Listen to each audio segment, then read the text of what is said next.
no matter what age they are, you still are concerned about them.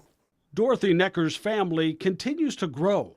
13 grandchildren, 1 great-grandchild on the way, and her sons and daughters, who could also be at risk for heart disease.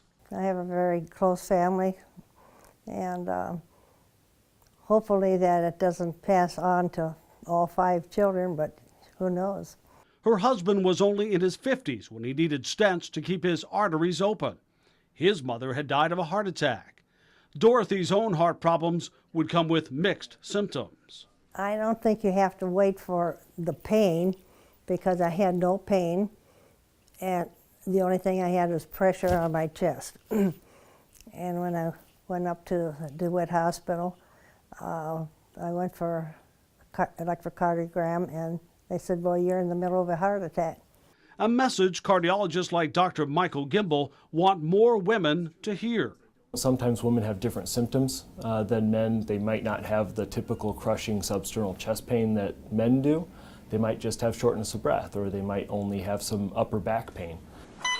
Not paying attention to those signs is leading to more and more preventable deaths. Cardiovascular disease is the #1 killer of women, more than all cancers put together. I have 2 daughters, and just family history, figured it was a good thing to do. Dorothy's daughter Dee decided to get checked out for her mom and for her own children. Take a breath in and hold it. Her doctor recommended a new kind of non-invasive, low-radiation 10-minute calcium scoring scan. We look to see if there are white spots in the coronary arteries. If there are white spots, then that indicates calcium. The more calcium that's there, the more plaque burden that's there. It can help us identify plaque in the coronary arteries before they may manifest.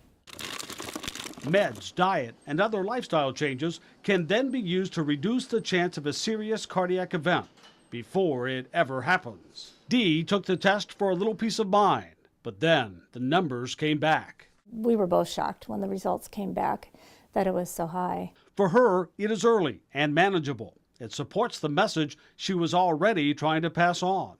Just be more aware, and just making my kids aware of what they'll have to do, and not waiting until maybe into your 70s or 80s or a health scare to do something about it. Just be a little more proactive.